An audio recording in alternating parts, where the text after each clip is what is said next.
사랑하는 성도 여러분, 저희는 계속해서 이 요나서의 말씀을 살펴보고 있습니다. 오늘은 요나서 3장의 말씀인데요. 요나서 3장에는 이 요나를 향한 하나님의 두 번째 부르심과 보내심이 기록되어져 있습니다. 저희가 살펴본 것처럼 물고기 뱃속에서의 3일을 지나고 육지로 퇴해진 요나, 그 육지에 서 있는 요나에게 하나님께서 찾아오세요. 그리고 이렇게 말씀하십니다. 너는 일어나 가서 니느웨에서 전하라 말씀하세요. 여러분, 저희가 3주 전에 살펴본 것과 같은 1장에서 살펴본 것과 같은 동일한 말씀이죠. 일어나 가서 전하라. 여러분, 이 동일한 세 단어가 동일한 단어로 3장에서도 똑같이 쓰이고 있습니다. 그래서 1장과 3장에 등장하는 하나님의 말씀은 동일합니다. 그런데 다른 것이 무엇인가요? 요나의 반응이 다릅니다. 동일한 하나님의 말씀 앞에 요나의 반응은 전혀 다르게 됩니다. 1장에서의 요나는 여호와의 말씀이 그에게 임했을 때 그는 일어나 여호와의 얼굴을 피해 다시스로 향하게 됩니다. 그런데 3장에서의 요나는 동일한 하나님의 말씀이 임했을 때 3절 말씀을 보면 여호와의 말씀에 순종하여 니느웨로 향하게 됩니다. 동일한 말씀 앞에서 요나의 반응은 정반대의 반응인 것이죠. 여러분, 왜 이런 차이가 일어나게 된 걸까요? 요나의 마음이 변했기 때문입니다. 그래서 사실 요나서 1장과 2장의 말씀은 하나님께서 그 요나의 마음을 바꾸시기 위해서 행한 일들을 기록하고 있다라고 할 수 있어요. 요나의 마음은 하나님을 대적하는 쪽에 있었죠. 하나님을 피해 도망치는 쪽에 있었습니다. 하나님을 원망하고 하나님을 정말 싫어하는 그 마음, 굳어진 마음 속에 있었습니다. 근데 하나님이 요나의 마음을 결국 바꿔내시는 거죠. 하나님이 어떻게 요나의 마음을 바꿔내셨나요? 하나님이 폭풍우를 보내셨습니다. 그리고 수많은 사람들을 보내셨고요. 또한 상황이라고 하는 제비뽑기를 통해서 무엇보다 물에 던져지는 그 상황 가운데서 이 물고기를 통한 구원을 통해 요나의 마음을 계속해서 뒤흔드시죠. 그리고 그 모든 순간들 가운데서 하나님을 피해 거역하는 그 순간 가운데서 요나가 망하지 않도록 하나님은 요나와 동행하십니다. 배 위에서도 바다 밑 한가운데서도 심지어 물고기 뱃속에서도 하나님은 요나와 함께 하시며 그를 보호하시고 결국 그의 마음을 돌이키시고 지금 육지에 서게 하신 것이죠. 하나님께서 요나의 마음을 돌이키시기 위해서 결국 자연 세계와 동물과 인간이라고 하는 이 온 세상을 동원하시고 사용할 수 있는 모든 것을 다 사용하셔서 요나의 마음을 돌이키십니다. 여러분, 제가 설교를 준비하는데 이게 얼마나 은혜가 됐는지 몰라요. 하나님은 한 사람의 마음을 돌이키시기 위해서 온 세상을 움직이시는 분이다라는 것이죠. 요나 한 사람의 마음을 돌이키시기 위해 하나님 태풍도 보내시고요, 사람도 보내시고 물고기도 보내시고 하나님은 그와 함께 하시며 결국 그의 마음을 돌이키시는 것입니다. 저희가 생각을 해봐야 돼요. 왜 하나님께 있어서는 이 요나의 마음이 돌아오는 것이 그토록 중요한 일이었을까요? 이 하나님의 심정을 잘 표현하고 있는 것이 요나서 4장 11절의 말씀입니다. 우리 함께 읽어보겠습니다. 하물며 이 큰 성읍 니느웨에는 좌우를 분별하지 못하는 자가 12만여 명이요 가축도 많이 있나니 내가 어찌 아끼지 아니하겠느냐 하시니라. 하나님께서 뭐라고 말씀하시나요? 이 큰 성읍 니느웨 안에는 좌우를 분별하지 못하는 사람이 12만 명이 있다. 좌우를 분별하지 못한다는 것은 앞에 무엇이 기다리는지도 알지 못한 채로 그저 살아가고 있는 사람들이 12만 명에 달한다는 거죠. 하나님 이렇게 말씀하십니다. 내가 어찌 그들을 아끼지 아니하겠느냐. 여러분, 뭘 할 수 있나요? 하나님께서 요나를 물고기 뱃속의 3일을 겪게 하시고 요나를 보호하시고 수많은 일들을 통해 결국 요나의 마음을 돌리신 이유는 요나를 위해서기도 하지만 니느웨 사람들을 위해서다라는 것이죠. 하나님은 요나를 구원하시기 위해서 그 모든 일들을 행하시면 요나를 통해 니느웨 사람들을 구원하시기 위해서도 그 모든 일들을 행하셨다라는 것입니다. 여러분, 이것이 저희에게도 동일하게 적용될 수 있지 않나요? 저와 여러분은 요나와 같은 자들이었습니다. 우리의 마음은 하나님께 향하지 않았어요.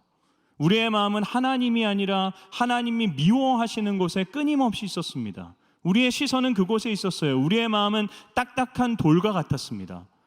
그런데 하나님께서 그런 우리의 마음을 변화시키기 위해서 동원할 수 있는 모든 것을 동원하십니다.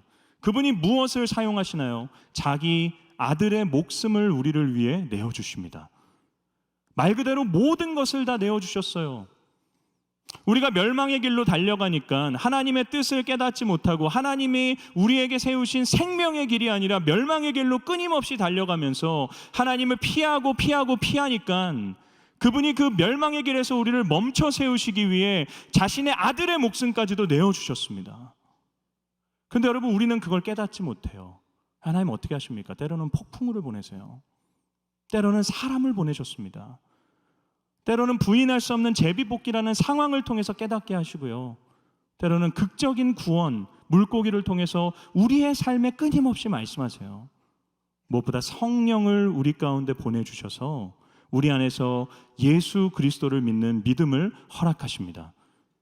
그래서 하나님은 예수 그리스도를 통해 우리를 멈춰 세우시고 성령의 내주하심과 수많은 상황과 사람들을 통해 결국 우리의 마음을 하나님께서 원하시는 방향으로 돌려 세우십니다.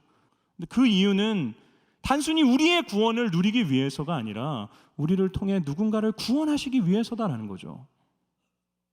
우리의 물고기 뱃속의 3일에서의 모든 경험은 누군가를 구원하는 일에 쓰임 받아야 됩니다. 여러분에게 물고기 뱃속의 3일이 건강의 어려움이십니까? 여러분, 그 건강의 어려움이 지나고 난 후에 여러분 그 건강의 어려움으로 인해 누군가를 살리는 일에 사용하셔야 됩니다.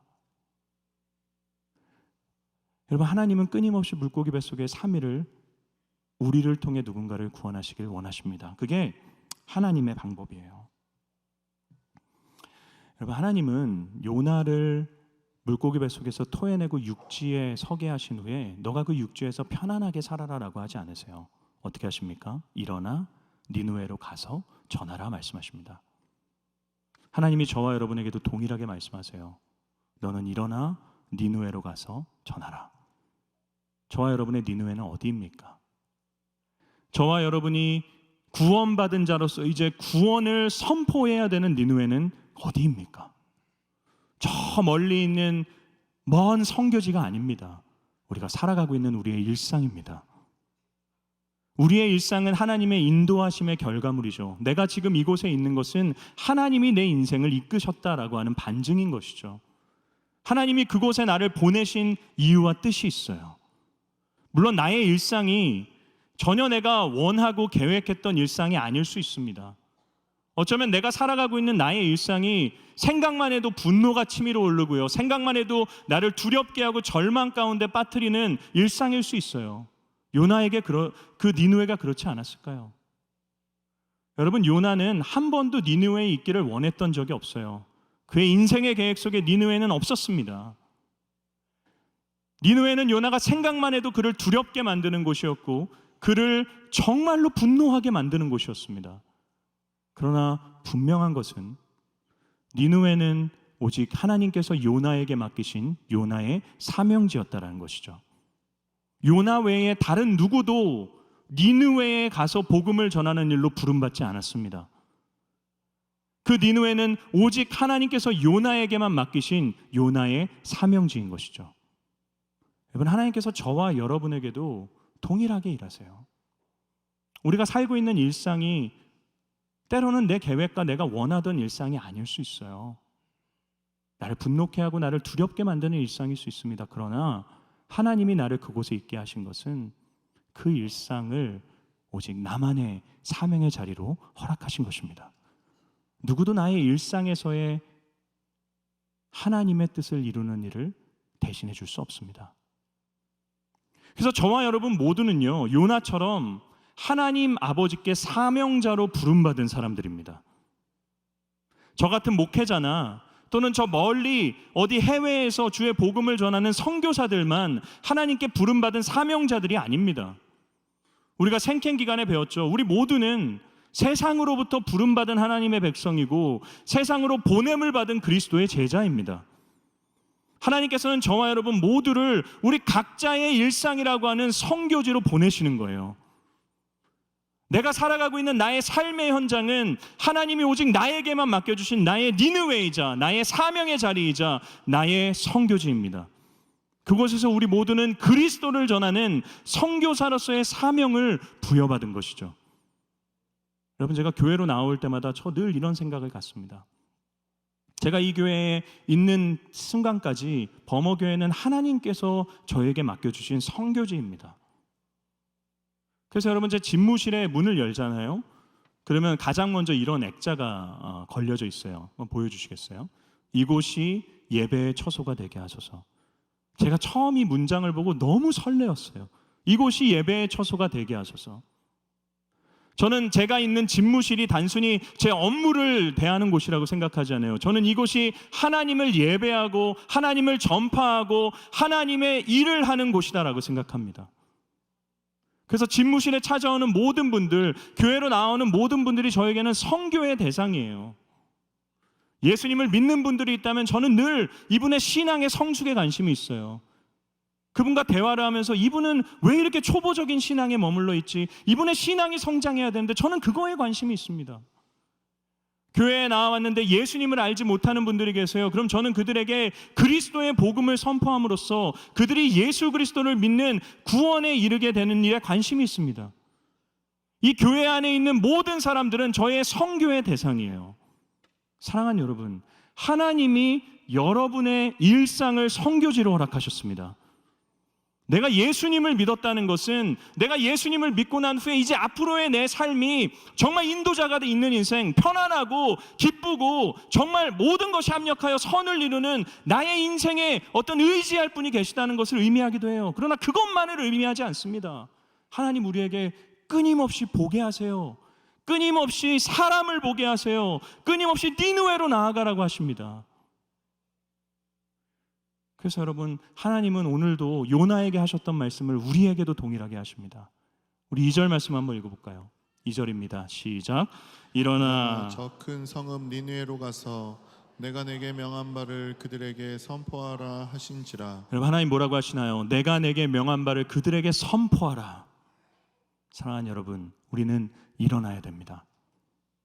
내가 있는 그 일상의 현장, 때로는 절망적이고 때로는 두렵고 때로는 분노케 하는 일상의 현장이라고 할지라도 우리는 일어나 우리에게 주어진 니느웨로 나아가야 됩니다. 그곳에서 하나님께서 나로 하여금 선포하게 하신 주의 복음의 선포자가 되어야 하는 것입니다. 저는 사랑하는 우리 모든 범어교회 성도님들이 내게 맡겨진 오직 나만이 감당할 수 있는 나의 니느웨로 나아가서 주의 복음을 선포하는 자들이 될 수 있기를 주님의 이름으로 축원합니다. 쉽지가 않죠. 그래서 우리는 두 가지를 한번 생각해 봐야 됩니다. 첫 번째는 요나서 3장 3절 말씀입니다. 함께 읽어보겠습니다. 시작. 요나가 여호와의 말씀대로 일어나서 니느웨로 가니라. 니느웨는 사흘 동안 걸을 만큼 하나님 앞에 큰 성읍이더라. 여러분, 니느웨는 사흘 동안 걸을 만큼 하나님 앞에 큰 성읍이라고 합니다. 제가 설교를 준비하는데 이게 잘 이해가 안 됐어요. 니느웨가 크면 얼마나 크길래 하나님 앞에서 큰 성읍이라고 하는 걸까? 그래서 제가 이 문장을 분석하고 공부하기 시작했습니다. 그런데 이 큰이라고 번역되어진 이 단어를 성경의 다른 곳에서는 중요한이라고 번역되기도 해요. 그렇기 때문에 오늘 본문은 이렇게 해석할 수도 있습니다. 니느웨는 사흘 길을 걸은 만큼 하나님 앞에서는 정말 중요한 성읍이었다. 여러분, 왜 니느웨 성이 하나님 앞에서 그토록 중요한 성읍이었을까요? 그 성 안에 하나님께 회개하고 돌이켜야 될 12만 명의 사람들이 있었기 때문입니다. 요나에게 있어서 이 니느웨 성은요, 그다지 중요한 성이 아니었어요. 요나의 시선에는 이 성은요, 없어져야 될 성이었어요. 저주받아야 될 성이었어요. 심판받아야 될 성이었습니다. 전혀 그의 인생에 중요하지 않은 성이었어요. 그러나 하나님의 눈에는 니느웨 성은 너무나도 중요한 성이었습니다. 저와 여러분이 나아가야 될, 일어나서 가서 전해야 될 니느웨, 우리가 만나는 일상의 내 사명의 자리들, 우리의 눈으로 봤을 때는 별로 중요하지 않을 수 있어요. 우리의 눈으로 봤을 때는 멸망당해야 될 인간들일 수 있어요. 욕먹어야 될 사람들이고 저주받아야 될 인간들일 수 있어요. 그러나 하나님의 눈으로 봤을 때 그 사람들은 중요한 사람들입니다. 여러분, 어떻게 우리가 니느웨에서 주의 복음을 전할 수 있나요? 이 하나님의 시선과 하나님의 마음을 가질 때 가능합니다. 중요한 건 내가 그 사람을 어떻게 바라보는지가 아니에요. 하나님이 그 사람을 어떻게 바라보시는지가 중요한 겁니다. 내가 그 사람을 향해 어떠한 마음을 가지고 있는지가 아닙니다. 하나님이 그 사람을 향해 어떠한 마음을 갖고 계신지가 중요한 것입니다. 하나님의 시선과 하나님의 마음으로 그 사람을, 니느웨를 계속해서 바라보기 시작하면 비로소 우리의 마음에 긍휼이 생기게 돼요. 그 대상을 향한 불쌍함이 생기게 됩니다. 안타까움이 생기게 됩니다. 여러분, 저는 목회를 하면서 사람 때문에 상처받는 경우가 참으로 많습니다. 성도님들도 목회자 때문에 상처받는 경우가 참 많으시겠지만 목회자도 성도님들 때문에 상처받는 경우가 정말 많습니다. 저 역시도 누군가의 말과 행동과 또는 표정으로 인해서 마음에 참 큰 상처를 받는 경우들이 많았어요. 그래서 저녁에 집에 들어가서 생각하면 화가 나기도 하고 이해가 안 되고 답답하기도 하고 때로는 막 눈물이 날 때도 참 많았습니다. 물론 우리 교회에서는 아직 없었습니다. 그래서 앞으로도 없기를 바래요. 아직 없었어요. 근데 막 그렇게 눈물이 나고 막 마음속에 막 화가 치밀어 오를 때가 있어요. 근데 그때마다 하나님이 제게 주신 문장이 있어요. 제가 이 문장을 마음속으로 계속 되뇌입니다. 이 문장이 뭐냐면, 저 사람도 하나님께서 사랑하시는 그분의 자녀다. 그리스도께서 그 사람을 위해 십자가에 달리셨다. 저 사람도 하나님께서 사랑하시는 그분의 자녀이고 저 사람을 위해서도 그리스도께서 십자가에 달리셨다. 여러분, 이 말을 계속해서 되뇌이고 생각하면요, 제 마음속에 있었던 그 분노와 그 어려움들이 조금씩 아주 조금씩 사라지는 것을 제가 느끼게 됩니다. 사랑하는 여러분, 그리스도께서는 저와 여러분을 위해서 그 고귀한 피를 흘리셨습니다. 그런데 우리가 바라보고 있는 그 니느웨를 위해서도 그분은 고귀한 피를 흘리셨어요. 하나님의 마음이 무엇입니까? 이렇게 말씀하시잖아요. 나는 악인이 멸망하는 것을 기뻐하지 않는다. 나는 악인이 깨닫고 돌이켜서 내게 나아오는 것을 기뻐하는 여호와다. 사랑하는 여러분, 이 하나님의 시선과 하나님의 마음으로 내게 있는 니느웨를 바라볼 수 있는 저와 여러분 될 수 있기를 주님의 이름으로 축원합니다. 두 번째는 무엇일까요? 요나서 3장 3절에서 4절 말씀입니다. 함께 읽어보겠습니다. 요나가 여호와의 말씀대로 일어나서 니느웨로 가니라. 니느웨는 사흘 동안 걸을 만큼 하나님 앞에 큰 성읍이더라. 요나가 그 성읍에 들어가서 하루 동안 다니며 외쳐 이르되 40일이 지나면 니느웨가 무너지리라 하였더니, 여러분, 요나는 니느웨를 하루 정도 걸어다니면서 이렇게 얘기하죠. 40일이 지나면 니느웨가 무너지리라. 여러분, 이게 뭔가요? 이건 저주입니다. 이건 하나님이 요나에게 선포하라고 하신 말씀이 아니에요. 하나님은 요나에게 너희들의 악독이 내게 상달되었기 때문에 돌이켜라 라는 메시지를 선포하라고 하죠. 근데 요나는 40일이 지나면 니느웨가 무너진다라고 하는 저주를 퍼부어요. 여러분, 이 요나의 선포를 통해 뭘 알 수 있나요? 요나가 니느웨로 가서 전한 것은 그의 진심이 아니었다라는 거예요. 요나는 전하기 싫었어요. 요나는 여전히 니느웨를 미워하고 있어요. 요나에게 있어서 니느웨는 마음에 드는 곳이 아니에요. 그런데 어쩔 수 없으니까, 아무리 피해봤자 물고기 뱃속에서까지 따라오시는 그 하나님이시니까 정말 어쩔 수 없어서 억지로 그 니느웨 성에 가서 하루를 돌아다니면서 건성으로 이 말을 선포한 것이죠. 그런데 여러분, 어떤 일이 일어나게 되나요? 5절을 보면 니느웨 사람들이 여호와를 믿습니다. 그러면서 6절부터 이어지는 모습은요, 여러분, 그 사람들이 옷을 찢고 하나님 앞에 회개하고 탄식을 하고 통곡을 하면서 하나님 앞에 돌아오게 됩니다. 요나는 진심이 아닌 억지로 어쩔 수 없어서 그저 전한 것뿐인데, 하나님은 12만 명의 사람들이 하나님께로 돌아오는 말도 안 되는 구원의 역사를 이루시는 것입니다. 사랑하는 성도 여러분, 이걸 기억하셔야 돼요. 하나님의 말씀을 선포하는 것은, 전도는 내가 하고 싶어서 하는 일이 아니라 해야 되기 때문에 하는 일이라는 것입니다. 하고 싶어서 하는 일이 아니에요. 해야 되기 때문에 하는 일입니다. 억지로라도 감당해야 되는 일입니다.